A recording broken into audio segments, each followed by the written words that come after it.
ایک نبی جنہیں اللہ نے بے مثال طاقت اور قوت سے نوازا، ایک بہادر اور نڈر نبی جنہوں نے اکیلے ہزاروں مسلحہ فوجیوں کو شکست دی، ایک نبی جو روم کے ظالم بادشاہ کے خلاف کھڑے ہوئے۔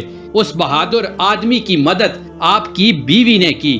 آپ نے دھوکہ کیوں دیا اور اس کا نتیجہ کیا نکلا؟ قدیم زمانے میں فلسطین کے علاقے میں ایک شہر تھا جس کا نام اموزیا تھا، جو یونان کے وسیع سلطنت کا حصہ تھا۔ یہاں کے لوگ بڑے بڑے پتھروں کی عمارتیں بنا کر فخر سے زندگی گزارتے تھے۔ یونانی فنون اور ثقافت کا یہاں کے لوگوں پر بڑا اثر تھا، اس لیے وہ ستارے، پتھر اور یونانی دیوتا بنا کر مرکری کی عبادت کرتے تھے۔ ان کے مذہبی رہنما مختلف دیوتاؤں کے نام رکھتے تھے، جن میں بارش، طوفان، سورج، چاند، دولت اور طاقت کے دیوتا شامل تھے۔ انہوں نے ان دیوتاؤں کے ساتھ عجیب و غریب کہانیاں منسوب کر رکھی تھیں، جنہیں لوگ بڑے شوق سے سنتے تھے۔ شہر کا بادشاہ امجیار ایک انتہائی ظالم اور جابر شخص تھا۔ جو کوئی بھی اس کے حکم کی نافرمانی کرتا، وہ اسے بے رحمی سے قتل کر دیتا۔ اس نے معمولی باتوں پر لوگوں کو قید کروا رکھا تھا۔ فوتا نے ایک عظیم الشان محل دریائے روم کے کنارے تعمیر کروا رکھا تھا، جہاں وہ ہر سال اپنے دیوتاؤں کو خوش کرنے کی تقریب منعقد کرتا تھا۔ اس تقریب میں رقص، گانے، آتش بازی اور عوامی جشن شامل تھے۔ شہر کی دیواریں بہت بلند تھیں اور دور سے نظر آتی تھیں۔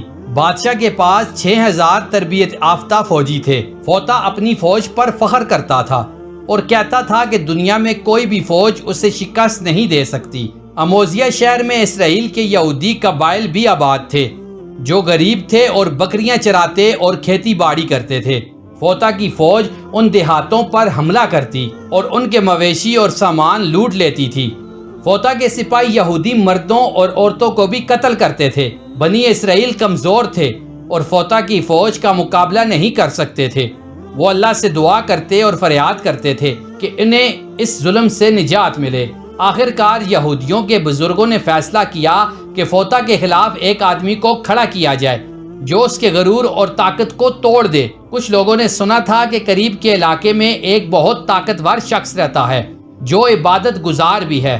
یہ شخص حضرت شمعون علیہ السلام تھے، جنہیں اللہ نے غیر معمولی طاقت سے نوازا تھا۔ یہودیوں نے حضرت شمعون علیہ السلام سے مدد کی درخواست کی اور ان کے پاس شکایت لے کر گئے۔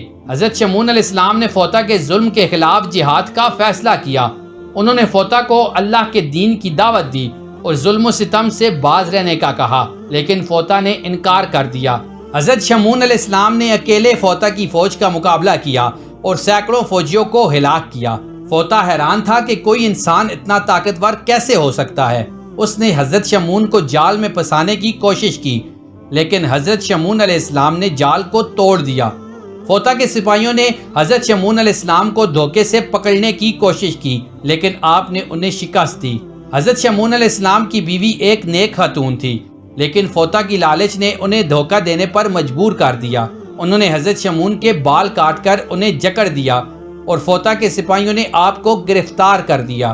فوتا کے حکم پر حضرت شمعون علیہ السلام کی آنکھیں نکال دی گئیں اور زبان کاٹ دی گئی، لیکن اللہ کے حکم سے حضرت جبرائیل علیہ السلام نے آپ کو شفا دی اور آپ نے فوتا کے محل کو جڑ سے اکھاڑ دیا۔ فوتا اور اس کے لوگ تباہ ہو گئے۔ حضرت شمعون علیہ السلام کو اللہ کا حکم ملا کہ اپنی بیوی کو معاف کر دیں، کیونکہ اس نے لالچ میں آ کر غلطی کی تھی۔ یہ قصہ ہمیں یہ سبق دیتا ہے کہ اگر اللہ نے کسی کو کوئی صلاحیت دی ہے تو اسے دوسروں کی مدد کے لیے استعمال کرنا چاہیے۔ اگر کوئی ہمیں نقصان پہنچائے تو ہمیں اسے معاف کرنا چاہیے، جیسے اللہ معاف کرنے والوں کو پسند کرتا ہے۔ دوستوں، امید کرتا ہوں کہ آج کی یہ ویڈیو آپ دوستوں کو پسند آئی ہوگی۔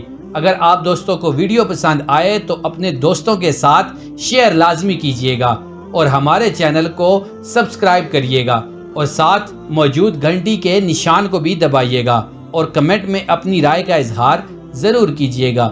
ملتے ہیں اگلی ویڈیو میں، تب تک کے لیے ہمارا ہم سب کا اللہ نگہبان۔